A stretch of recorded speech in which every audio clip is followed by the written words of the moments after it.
Khabib Nurmagomedov in a recent interview gave his thoughts on the presence of ring girls during fights. He said he finds it very uncomfortable and said they are the most unnecessary people in MMA.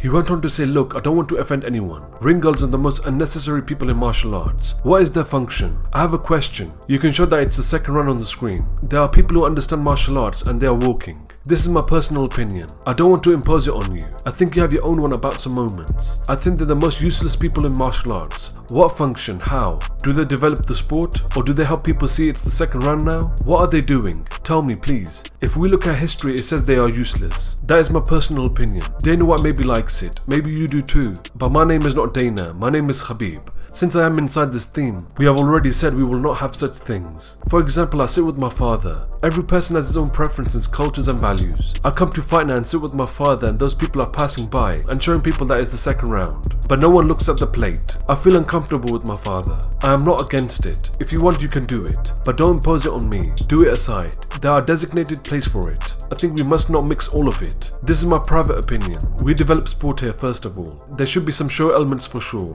People want to come and watch. It is interesting for them. BJ Penn has reported that top contenders Demian Maia and Jimmie Rivera are no longer under contract with the UFC. MMA Junkie reporter John Morgan tweeted, spoke to a UFC official who confirmed that both have fought out their deals at this time and are not currently under contract. A 3-round welterweight bout between Li Jingliang vs Khamzat Chimaev has been officially announced for UFC 267. Li Jingliang is coming of a KO win over Santiago Ponzinibbio, and Khamzat Chimaev is coming of a KO win over Gerard Meerschaert. A 3-round lightweight bout between Dan Hooker vs Nasrat Haqparast has been targeted for UFC 266. Dan Hooker is coming of a TKO loss to Michael Chandler, and Nasrat Haqparast is coming of a unanimous decision win over Rafa Garcia.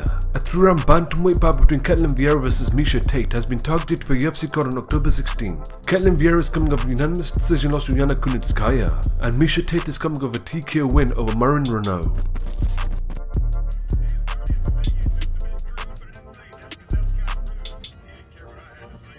Michael Bisping on the Believe in Me podcast gives his thoughts on Colby Covington, saying that he wants to become a 2-division champion. He's talking about becoming champ. He's talking about beating Kamaru Usman, and then he's talking about going up and fighting Israel Adesanya and becoming a champ. And again, slow your roll. Okay, you got a big fight. You got a tough fight. You got Kamaru Usman, who's the pound for pound right now. Okay, he's knocking people out left, right, and center. If I'm not mistaken, he knocked you out last time. He just knocked out Jorge Masvidal. He beat Gilbert Burns. Okay, you've got a very, very tough fight on your hands. I get it. You're selling tickets. You're selling wolf tickets, as the Diaz brothers would say. But still, to beat Kamaru Usman and then go up and fight Adesanya and beat him as well.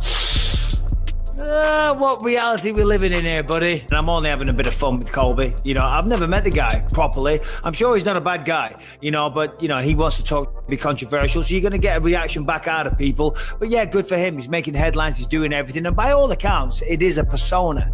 But I don't know because I've never sat down and spent any time with him. So only time will tell. Let's get him on the show. Let's get, no, I was thinking of a little romantic dinner. Me and Colby, get to know Colby. You know what I mean? Who is the real person behind the facade? Listen, at the end of the day, Colby's a really good fighter. He gave Kamaru his best fight. He did give Kamaru his best fight, but Kamaru has got significantly better since then.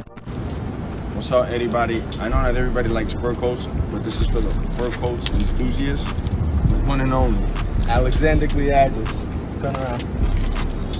Look at these designs, man. You don't see these designs anymore. You got the Mazda over here, the one over here. What more do you want? Sorry, Peter. Jared Canonnier on the MMA Hour expands on what he meant by when he said he was broke after his win over Kelvin Gastelum.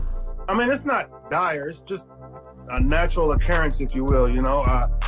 Of course, coming off of the injury, you know, I'm not balling out of control or anything like that, you know. And a lot of people don't understand that when we have these fights, that we owe people money after these fights, you know. So after this win, 60% of my money is already gone. Between the gym, between management, between taxes. On top of that, I got bills, credit cards, I got kids, I have a house up in Alaska, I got a house here, I got car payments. That money goes, money don't last forever. And right now, fighting is our only revenue. I don't have sponsors or anything like that. I ain't got nobody, you know, fighting is my only focus. I'm not out here doing commercials or anything like that, you know. Nobody's asking me to be in the next Marvel movie.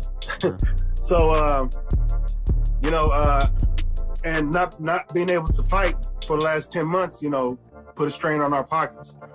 So I'm glad to have gotten back in there. I'm glad that I get 2 checks plus that main event bonus. And I'm glad I'm not injured so I can do it again. I don't need a super quick turnaround, but you know, the division is moving on. We got big fights coming up this weekend, and you know, and I'm ready to go. So, you know, I'm not, you know, everybody's saying, you know, the UFC needs to pay its fighters. In my situation, when I quit my job, I was able to get paid from the UFC to sustain myself. You know, so I'm not here to say the UFC isn't paying me, because I'm getting paid pretty good from the UFC. It's just that money don't last forever, you know what I'm saying? I'm not here balling out of control. I'm not splurging or anything like that. You know, I'm not stupid. I don't spend my money on dumb stuff, but it's just life, I guess. I would like to get paid. I am a elite level athlete. I would like to get paid like elite level athletes, like the ones in the NFL and the NBA and the ones that playing baseball and soccer and doing all that stuff. You know, they get sponsors, but they get, you know, they don't need sponsors. All they need is that check from that 3-letter organization. So that's what we need here in the UFC. That's who we're all like, you know. So yeah. The left lane on the highway is for hauling ass. If you don't feel like hauling ass, those other 2 lanes are for you. I swear, some people, man, fall on a bucket of titties and come out sucking your thumb. Another Sunday down. Yay. Still hard, but I'm pushing myself harder. Oh, shit's fun. I love this. This is life. This is the life. Life of a fighter. You gotta enjoy it. If you don't enjoy it, it's gonna pass you by regretting what you could have done. I'm willing to do everything. Like I say, I may not be a boxer, but I'm gonna come in fighting. I'm about, baby. Let's go. Let the punishment begin. I just lay here after my runs, sweat my ass off, and enjoy these views. This is the American dream. You gotta work for it. It's hard as shit, but it's possible. Oh, fuck. I love to train. I love to fight. But the pain is miserable, but it's all worth it.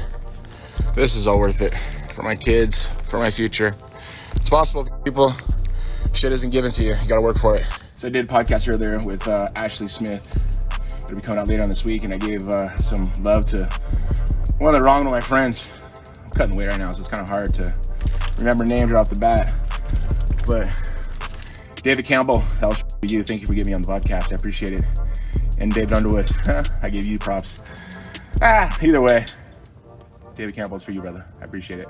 So watch this week on Ashley Smith's podcast. It'll be a good one. This weight cutting sucks, but get it done.